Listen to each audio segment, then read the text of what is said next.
ये video Saudi अरब के एक शहर नजरान की है, जहां एक मां अपने उस बेटे से लिपट कर रो रही है जिसने सिर्फ 20 मिनट बाद कत्ल के जुर्म में अपनी गर्दन कटवानी है। जज ने मोहम्मद बिन मुरसल की मां से कहा कि सिर्फ 20 मिनट बाकी हैं फांसी में, आप क्या महसूस कर रही हैं? मां तो मां होती है। आंखें फट पड़ी, सांस रुक गई और जुबान बंद हो गई।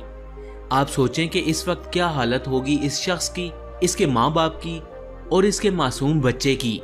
ये वाकया सऊदी अरब में हुआ और कई महीने तक मीडिया चैनल्स की जीनत बना रहा और पाकिस्तान के सोशल मीडिया प्लेटफॉर्म पर तो आपने यकीनन इसकी बहुत सी वीडियोस देखी होंगी। हुआ कुछ यूं कि सऊदी अरब के एक तारीखी शहर नजरान के एक शख्स मोहम्मद बिन मुरसल की अपने ही एक कज़न के साथ तल्ख कलामी हो गई और इसी तल्ख कलामी के दौरान मोहम्मद बिन मुरसल के हाथों अपने इस कज़न का कत्ल हो गया। पुलिस ने मुरसल को पकड़ लिया और अदालत ने कैद का हुक्म सुना दिया।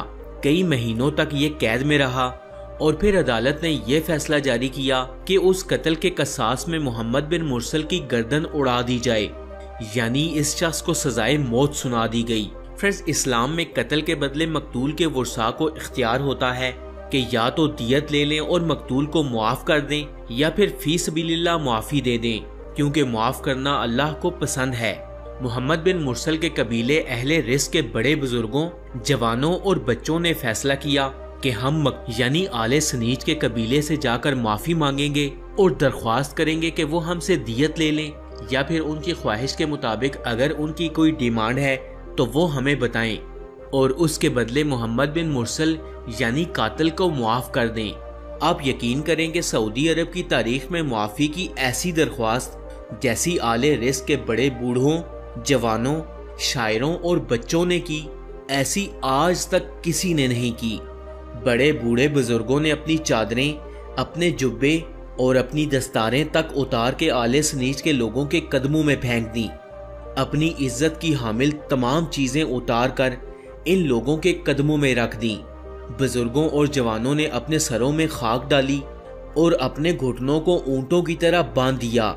सिर्फ यही नहीं, अपने आप को जानवरों की तरह खूंटी से बांध कर भी आजाना तौर पर माफी की दरख्वास्त की। शायरों ने माफी के कसीदे पढ़े, यहाँ तक कि मोहम्मद बिन मुरसल के नन्हे बच्चे ने इस कदर मासूमाना अंदाज में माफी मांगी कि अरब का हर शख्स ये बोलने पर मजबूर हो गया कि मोहम्मद बिन मुरसल को मुआफ कर दिया जाए।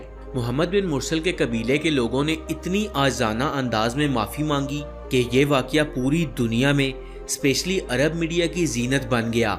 हर शख्स मोहम्मद बिन मुरसल को मुआफ करने की दरख्वास्त कर रहा था, लेकिन ये इख्तियार न तो किसी काजी के पास था और न ही किसी अदालत के पास। ये इख्तियार था तो सिर्फ उन्हीं के पास जिनके बेटे का कत्ल हुआ था। वो चाहें तो माफ कर दें या चाहें तो कसास ले लें, यानी खून के बदले खून, क्योंकि इस्लाम यही कहता है।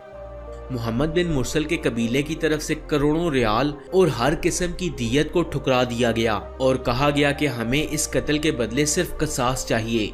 इस्लाम के कानून की खूबसूरती यही है कि वहाँ के कानून के मुताबिक हर छोटा और बड़ा बराबर है। मकतूल के वरसा ने मोहम्मद बिन मुरसल को माफी ना दी और कसास लेने का हुक्म दिया और फिर अदालत ने 20 सितंबर 2023 को मोहम्मद बिन मुरसल की गर्दन कसास में उड़ा दी। फ्रेंड्स, शायद ये पहला वाकया था जिसमें वही लोग कातिल के लिए भी रोए और वही लोग मकतूल के लिए भी। शायद ये अरब दुनिया का वाहिद कातिल था जिसके लिए सारे अरब ने दुआएं मांगी। ये शायद वो वाहिद कातिल था जिसकी रिहाई के लिए इसके माँ बाप और बच्चे के साथ साथ पूरा अरब रो पड़ा।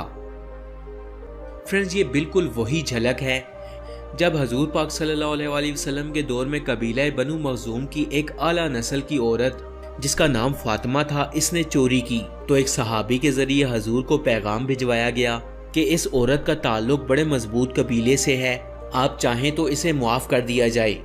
तो हजूर पाक सल्लल्लाहु अलैहि वसल्लम ने नाराजगी का इजहार किया और फरमाया कि अगर इसकी जगह मेरी बेटी फातिमा भी चोरी करती तो मैं इसके भी हाथ कटवा देता।